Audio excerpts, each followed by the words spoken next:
छत्तीसगढ़ सरकार द्वारा संचालित Swami Atmanand English medium school में 15 मई से ऑनलाइन आवेदन एडमिशन की प्रक्रिया शुरू हो गई है। वहीं इस बार 50% अंत्योदय और बीपीएल कार्डधारियों को जो है पहले प्राथमिकता देने की छत्तीसगढ़ भूपेश सरकार का प्रावधान है। वहीं भूपेश सरकार ने यह बड़ा ऐलान किया है कि कोरोना में जिस बच्चे के माँ बाप जो है जिनकी डेथ हुई है उन्हें पहले प्राथमिकता दी जाएगी। वहीं ऑनलाइन की प्रक्रिया शुरू हो गई है। हमारे साथ अधिकारी सत्येंद्र वर्मा जी, हम उनसे जानेंगे कि किस प्रकार की प्रक्रिया है, क्या कुछ सुविधा दी जा रही है इस स्कूल द्वारा। देखिए, रायपुर जिला में पूर्व में 3 Swami Atmanand English medium school संचालित है और इस वर्ष जो है 6 और नया इंग्लिश मीडियम स्कूल संचालित हुआ है। इस प्रकार रायपुर जिला में 9 इंग्लिश मीडियम संचालित हुआ है। 15 तारीख से 15 अप्रैल से हम जो है उसमें प्रवेश के लिए ऑनलाइन प्रक्रिया प्रारंभ किए हैं। ऑनलाइन प्रक्रिया प्रारंभ होते ही आवेदन आना चालू हो गया है। अभी की स्थिति में देखा जाए तो रायपुर जिला में सबसे ज़्यादा पूरे छत्तीसगढ़ प्रदेश से सबसे ज़्यादा यहाँ आवेदन आ रहे हैं और रायपुर शहर के अंदर जो विद्यालय है उसमें पद के विरुद्ध में 300-400 अतिरिक्त फॉर्म आ चुका है। जैसे कि 40 सीट है हमारे पास और 40 सीट में लगभग 400 फॉर्म आ चुका है। ऐसी ही रायपुर नगर पंचायत में जितने सीट है उतना फॉर्म लगभग आ चुका है। तो यहाँ की स्थिति को देखते हुए कि हमको लॉटरी की आवश्यकता हो जाएगी, हमको सिलेक्शन करने के समय लॉटरी की आवश्यकता होगी। लॉटरी करने के समय हम एक चीज़ ध्यान देंगे, गरीबी रेखा को भी ध्यान दिया जाएगा। माननीय मुख्यमंत्री श्री भूपेश बघेल जी के द्वारा जो घोषणा किया गया है कि जो कोविड-19 में ड्यूटी कर रहे थे हमारे कर्मचारीगण, हमारे शिक्षकगण और शिक्षक के साथ साथ अन्य कर्मचारी जिनके माता पिता यदि एक्सपायर्ड हो चुके हैं, उन बच्चे के अभी देख रेख करने के लिए पढ़ाई के लिए बहुत असुविधा हो रही है। तो उसके पढ़ाई के लिए भी हम यहाँ पर विशेष सीट या रियायतें दिया जाएगा। गरीबी रेखा, ST SC ये सब को भी रियायतें दी। जैसे RT में भी जो नियम होता है वो नियम के तहत भी सभी प्रकार की सुविधा देते हुए हम उसमें लॉटरी निकालेंगे और लॉटरी के द्वारा उसका प्रवेश दिया जाएगा। यहाँ ये विद्यालय में पूरे निःशुल्क रहेगा पढ़ाई का व्यवस्था।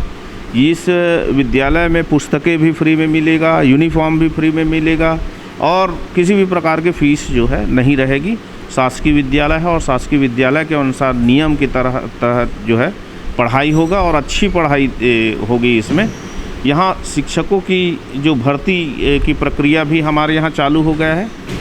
विभाग में जो इंग्लिश मीडियम के ज्ञाता है, इंग्लिश मीडियम में पढ़े हुए टीचर है या इंग्लिश मीडियम में जो पढ़ाई करने के बाद हिंदी मीडियम में जो नौकरी कर रहे हैं ऐसे शिक्षक हैं, तो उन शिक्षकों को ऑन डेपुटेशन प्रतिनियुक्ति पे हम बुला रहे हैं। प्रतिनियुक्ति हो जाने के उपरांत जो है यदि सीट बच जाता है तो संविदा नियुक्ति किया जाएगा, जैसे पिछले वर्ष 3 विद्यालय के लिए किया गया था। सर, एक मेरा सवाल था, अगर कोई बच्चा जो फॉर्म भर रहा है और अगर सीट फुल हो जाती है तो उनके लिए क्या अलग व्यवस्था की गई है? नहीं, जितनी सीट रहेगा उतने ही सीट में हम जो है अध्यापन करा पाएंगे। ज़्यादा सीट से ज़्यादा किसी को नहीं भर पाएंगे, क्योंकि उसमें जो है अध्यापन, जैसे कि मैं एक भी सीट एक्स्ट्रा लेता हूँ तो वहाँ पर जो है लाइन लग जाएगा कि मेरे को भी दे दो, मेरे को भी दो। तो मैं 40 कैपेसिटी से ज़्यादा बच्चे को वहाँ बिठा नहीं सकते, इसलिए कैपेसिटी के अनुसार ही वहाँ प्रवेश दिया जाएगा। अब तक सर एक आंकड़ा बताया जाए तो पूरे प्रदेश में मतलब 199 लगभग स्कूल है। रायपुर शहर में 3 स्कूल संचालित किए गए हैं। कितने फॉर्म अभी तक हो गए होंगे सर जमा? अप्रॉक्सीमेट यदि देखा जाए तो हमारे 3 स्कूल में तो सीट उतना ज़्यादा नहीं था, लेकिन बाकी 6 स्कूल को मिलाकर के 9 स्कूल का यदि देखे जाए तो 9 स्कूल में हमारे पास टोटल यदि देखा जाए तो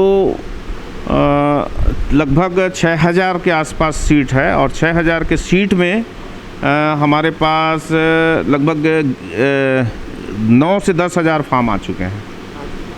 और एक चीज़ और था सर, अगर स्कूल संचालित हो रहे, पिछले साल भी कई फॉर्म आए होंगे, उन फॉर्मों के किस प्रकार से देखेंगे आप लोग? पिछले साल के फॉर्म को तो इसमें इस साल तो नया नवीनीकरण नया प्रवेश लिया जाएगा और नया प्रवेश पहले ऑफलाइन किया जाता था, इस समय हम ऑनलाइन किए हैं। ऑनलाइन में कंप्यूटर में आप जो है ऑनलाइन फॉर्म भरो। कोविड-19 को देखते हुए बच्चे को हम स्कूल में अभी नहीं बुला रहे हैं, पालक को स्कूल में नहीं बुला रहे हैं, ऑनलाइन फॉर्म भरेगा, हमारे पास डाटा आ जाएगा, डाटा से हम लॉटरी कर देंगे। उसको पिछले साल से ये थोड़े से पृथक किया गया, सुधारा गया है। 8वीं से 12वीं तक के बच्चों को जो है इंग्लिश मीडियम में जो पढ़ के हैं उन्हीं को जो है एडमिशन दिया जाएगा, ऐसी कोई प्रक्रिया है इंग्लिश मीडियम स्कूल में संचालित है? प्राथमिक शाला के बच्चों को, जो हिंदी मीडियम के बच्चे हैं, उसको भी हम प्रवेश दे सकते हैं। हिंदी मीडियम इंग्लिश मीडियम दोनों को मिक्स करके प्रवेश दे सकते हैं। लेकिन हाई स्कूल हायर सेकेंडरी का जो उच्च शिक्षा होता है और ज़्यादा पढ़ाई करना पड़ता है, उसमें हिंदी मीडियम के बच्चे को यदि इंग्लिश मीडियम में डाल दिए तो फिर अध्यापन में परेशानी होगी। इसलिए हम उस समय जो है हाई स्कूल हायर सेकेंडरी में इंग्लिश मीडियम के बच्चे को ही हम प्रवेश दे रहे हैं, और प्राथमिक प्राइमरी मिडिल में जो है हम हिंदी मीडियम से आ रहे हैं उसको भी प्राथमिकता दिया जा रहा है। कल पूरे प्रदेश में छत्तीसगढ़ में बच्चों का 10वीं क्लास के बच्चों बोर्ड परीक्षाओं के रिजल्ट आया है, जिसमें लगभग सभी के परसेंट जो अच्छे आए हैं। अभी का और 15 तारीख से जो है 15 मई से जो है ऑनलाइन एडमिशन की प्रक्रिया चालू हो गई है। अब कैसे देखेंगे, अगर कल जो बच्चे पास हुए हैं वो भी कहीं ना कहीं 10वीं क्लास में एडमिशन लेंगे, उनके लिए क्या कुछ असुविधा होगी, या फिर कहीं कुछ बच्चों में ऐसी भी बातें उठ रही हैं कि इतने परसेंट आ गए, क्या एडमिशन मिलेगा या नहीं, ये बातें भी सामने आ रही हैं? सभी बच्चे को एडमिशन का प्रावधान है। हम जो है अभी फॉर्म भरने के लिए 30 तारीख तक के टाइम दिए हैं। हमारे यहाँ प्रवेश प्रारंभ है अभी 15 तारीख से 30 तारीख तक दिए हैं। आज जो है 19 तारीख को रिजल्ट डिक्लेयर हुआ है 10वीं का। जो बच्चे के पास अंक सूची अभी अप्राप्त है, अंक सूची नहीं मिला है उन बच्चे को 10वीं वाले को, वो इंटरनेट का जो फॉर्म है रिजल्ट है, वो रिजल्ट को ले करके भी फॉर्म के साथ में अटैच करके प्रवेश अस्थाई ले सकते हैं। जैसे प्रवेश हो जाएगा उसके बाद हम जब जैसे अंक सूची आएगा तो अंक सूची बाद में जमा करने का व्यवस्था रखेंगे। सर, जो 10वीं में कल जो असाइनमेंट के द्वारा 10वीं बोर्ड परीक्षा के बच्चे जो हैं पास हुए कहे जा रहे हैं, अब आगे क्या उनके लिए कुछ परेशानी आ सकती है? नहीं, आगे 11वीं क्लास में एडमिशन लेने के लिए कहीं ना कहीं बातें सामने आ रही हैं। नहीं, उसमें कोई परेशानी नहीं है। देखो 10वीं की जो रिजल्ट थी पहले होती थी वैसी रिजल्ट है। हम असाइनमेंट भी अलग अलग सब्जेक्ट में अलग अलग प्रकार के असाइनमेंट लिए हैं, हर सब्जेक्ट का असाइनमेंट लिए हैं, 5-5 असाइनमेंट लिए हैं। उस असाइनमेंट में भी बच्चे जैसे परीक्षा में होता था, परीक्षा में हम क्वेश्चन देते थे, लिखता था, और असाइनमेंट में भी वैसी हम क्वेश्चन दिए हैं, उसको घर में बना करके लाए हैं और उसको भी लिख करके ही लाएँ। दोनों की परीक्षा की जो पात्रता को समान माना जा रहा है। कोविड-19 के कारण हम इतनी सुविधा दिए हैं कि जो क्वेश्चन दिए थे वो क्वेश्चन को वो अपने घर में बनाएं। कुल मिला के दोनों का परीक्षा हुआ है और परीक्षा में रिजल्ट भी बहुत अच्छा आया है। बच्चे अपने घर में बनाए, हो सकता है अपने पालकों से किसी से सहयोग ले करके बनाए हो, पर बच्चे जो है अच्छे लाए हैं और अच्छे रिजल्ट आए हैं, और उस रिजल्ट के आधार पे उसको प्रवेश दिया जाएगा। प्रवेश में कोई भी किसी भी प्रकार के नियम और कानून नहीं लगाया जाएगा, प्रवेश दिया जाएगा सभी बच्चों को। एक आखिरी सवाल था सर मेरा, कल शिक्षा मंत्री प्रेमसाय सिंह टेकाम ने ऐलान किया कि संकेत दिए हैं कि 12वीं क्लास की परीक्षा भी वर्क फ्रॉम होम होने की जो है संकेत दिए हैं। कैसे देखते हैं, किस प्रकार की प्रक्रिया रहेगी वर्क फ्रॉम होम अगर होती है 12वीं क्लास की परीक्षा? तो देखिए, वो शासन स्तर का निर्णय है, उसमें हम नहीं ले सकते, क्योंकि हमारे छत्तीसगढ़ के साथ साथ मध्य प्रदेश और सेंट्रल गवर्नमेंट का CBSE कोर्स सभी में जो है 12वीं की परीक्षा को स्थगित कर दिया। इवन IIT नीट और ये सब का भी परीक्षा को स्थगित कर। तो ये स्थिति हो गई है कि परीक्षा होगी कि नहीं। यदि होगी तो उसको नेट सिस्टम से हम यहाँ से क्वेश्चन ऑनलाइन देंगे, और ऑनलाइन देने के बाद जो है वहाँ क्वेश्चन का आंसर वो बना करके हम निश्चित टाइम देंगे। उस टाइम में वो जो है आंसर हमको फिर से फॉरवर्ड करेगा। इस टाइप के सिस्टम होता है ऑनलाइन, पर कैसी प्रक्रिया होगी वो शासन निर्णय लेंगे, माध्यमिक शिक्षा मंडल बोर्ड निर्णय लेंगे, उस पर मैं कोई टिप्पणी नहीं दे सकता। सर, एक और सवाल था मेरा कि इस साल कोरोना महामारी के समय बच्चों के कई पालकों ने जो है फीस को लेकर जद्दोजहद की थी। कई बार ज्ञापन भी सौंपा था, कलेक्टर से लेकर हर प्रत्येक जिलाधिकारी तक, मंत्री तक को यहाँ ज्ञापन सौंपा था कि अगर बच्चे की पढ़ाई नहीं हुई तो हम किस बात की फ़ीस लें। अब कई पालक जो चाह रहे हैं कि इंग्लिश मीडियम के जो स्कूल संचालित हुए उनमें अपने बच्चे को डालें, और बिना मतलब जो TC जो हुआ करती थी वो भी बिना मतलब TC के एडमिशन हो सकते हैं। अब अगर एडमिशन होते हैं तो उनके लिए क्या प्रोसेस रहेंगे कि सर, किस प्रकार की जो है एडमिशन की प्रक्रिया रहेगी? देखिए, रायपुर ज़िला का यदि स्थिति बताऊं तो 2,75,000 बच्चे हैं। 2,75,000 बच्चे में मेरे गवर्नमेंट स्कूल में 1,47,000 बच्चे पढ़ते हैं। बाकी जो बच्चे बचते हैं 1.25 लाख के आसपास जो बच्चे बचते हैं, उतने बच्चे को मैं गवर्नमेंट स्कूल में तो डाल नहीं सकता। यदि वो इंग्लिश मीडियम स्कूल में भी आना चाहते हैं तो कुछ ही बच्चे आ सकते हैं, हर कोई तो नहीं आ सकते। इसलिए उसमें प्रवेश के लिए पूरे इंग्लिश मीडियम के, पूरे प्राइवेट स्कूल के बच्चे जो है इंग्लिश मीडियम में आ जाए, ये भी पॉसिबल नहीं है। रही बात फ़ीस की, फ़ीस के लिए छत्तीसगढ़ शासन और स्कूल शिक्षा विभाग ने मिलकर के एक फ़ीस अधिनियम 2020 बनाया गया है। फ़ीस अधिनियम 2020 में ये है, ऐसे सिस्टम है उसमें कि बच्चे के पालक, वहाँ के टीचर, वहाँ के प्रिंसिपल, वहाँ के प्रबंध समिति के अध्यक्ष और हमारे गवर्नमेंट स्कूल के नोडल प्राचार्य, ये इतने का मेंबर मिल करके, इतने का एक सदस्यों एक समिति बना करके फ़ीस का निर्धारण किया जाएगा।